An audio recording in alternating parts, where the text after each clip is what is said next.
Good day mga katigar, welcome ulit sa akin channel. Yan, pakain tayo ng mga bibe natin ngayon, pato. Bali yung pakain natin ngayon, yung organic rice bran. Rice bran, tapos repolyo, kangkong. Yan, tapos hinaluan natin ng konting duck layer. Kasi malapit na silang mangitlog. Para pang suporta lang. So ayan yung kanilang painuman. Hinati na gulong ng truck. Yan. Meron din dito. Meron din doon. So ayan, mas maganda kasing marami silang tubig. Yan, naka-stack lang tubig nila para kung mauhaw man sila, meron silang iinumin agad. Hindi sila nauubusan ng tubig.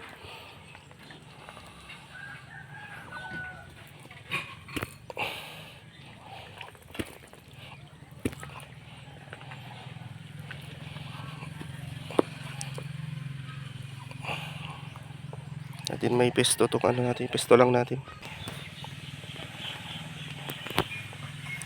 So ayan, bali bagong hati lang natin to.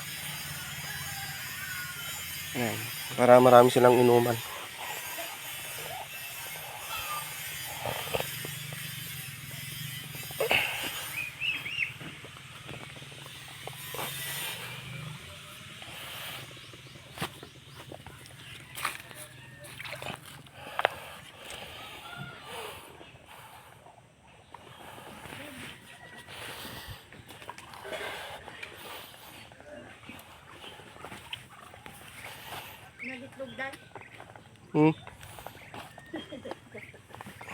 Bali itong yung mga pato natin hindi pa nangingitlog.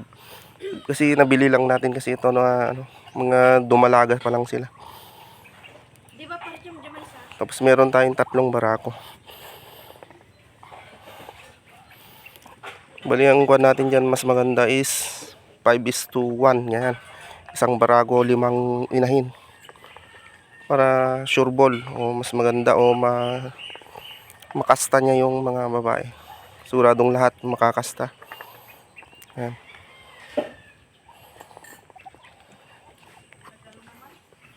Jadi naka-prepare na yung nila. Matagal nang naka-prepare to.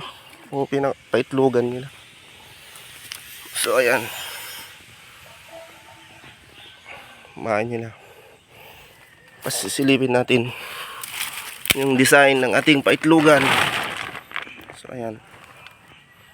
Bali yung mga scrap lang o mga lumang gulong ng motor, yun yung ginamit natin. Tapos nilagyan natin yung dayami. Ayan. So ayan yung ating naging setup. Tapos gusto kasi nila yung medyo madilim. Ayan, kaya meron siyang ganito. Safe na safe sila dyan. Madilim. Tapos hindi sila mauulanan. Yan kasi yung pinaka best na pag-itlogan. Medyo madilim siya.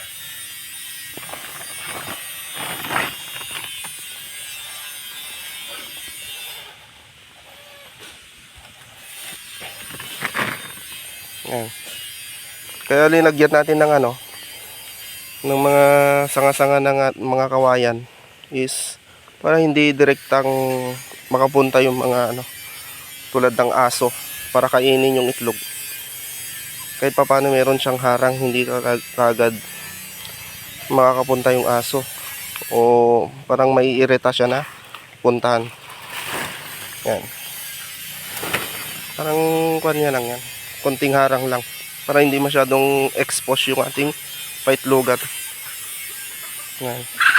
Kasi baka makita ng mga aso, kainin nila yung mga itlog. Kaya ganyan, nilagyan natin siya ng konting mga sanga-sanga. Yan. Yun yung ating setup ng paitlogan.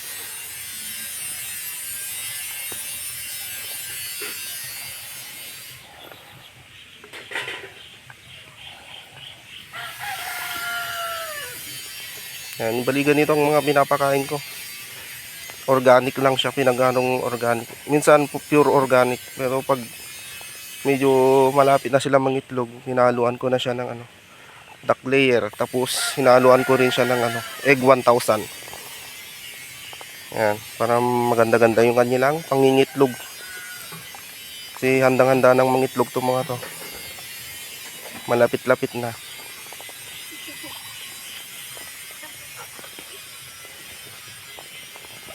Oh. Yan yung bago kong gawang painuman nila.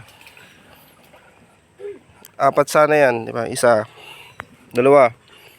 Pwede pang 3 doon. Pero yung isa is hiningi ng tropa, nag-aalaga din ng ano, ng pato.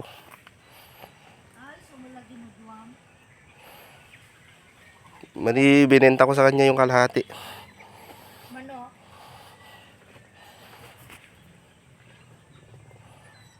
Yan, bali yung kalahati nito, binenta ko sa tropa. Yan, nag-aalaga din siya ng bibi.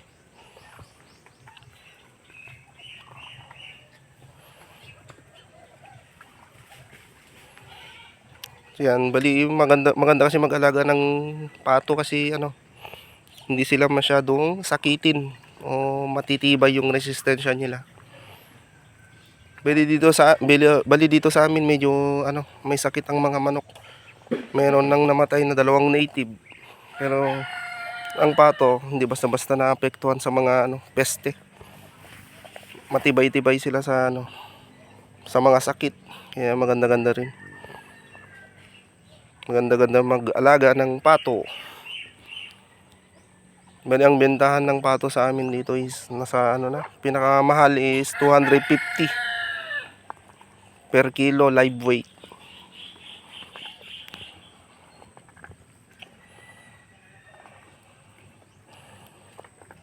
So ayan, oh, pag nasanay naman sila kumain ng ano, organic, yan. Gustong-gusto naman nila. Yan. Sa una lang sila hindi ano, komportable. Pero pag sanay na sila is yan, oh, sarap na sila kumain. Yan. Makakatipid ka pa. Yan, makakatipid ka pa sa patuka o pakain.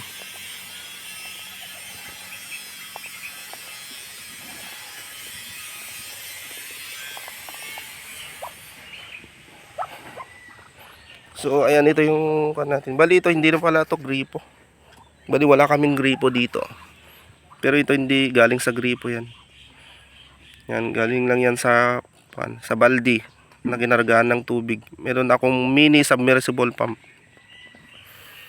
Yan, yun yung gamit ko. Bali pakita ko sa inyo.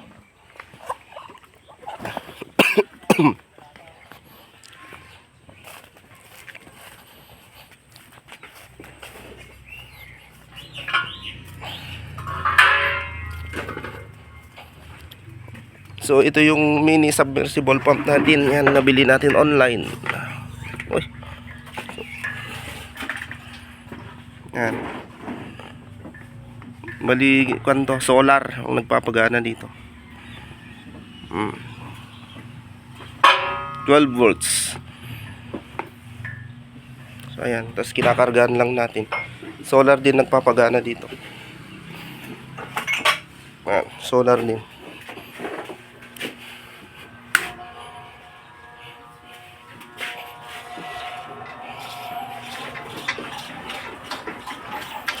Ayan.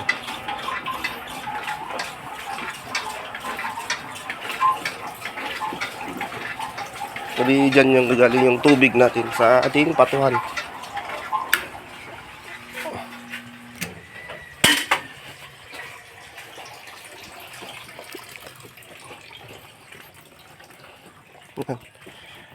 Sisip-sipin niya dito papunta doon sa may ano.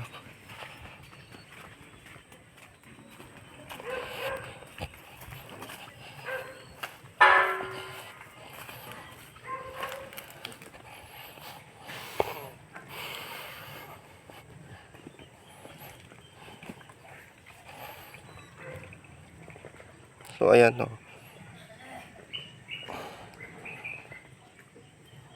Bali pinatay ko na yung ano, yung pump doon na maliit, yung mini submersible pump. Pero meron pa rin siyang lumalabas na konti.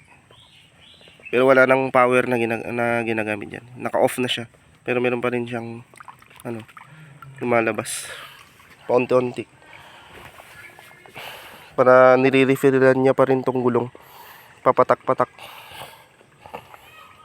Yan, para sagana sila sa tubig. Kasi gustong-gusto nila uminom eh. Lalong-lalo na pag mainit yung panahon.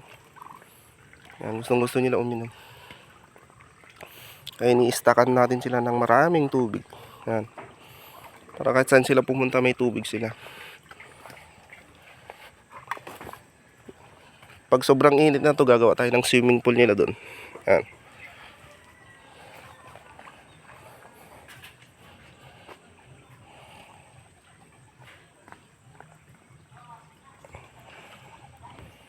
So ayun lang mga katingger.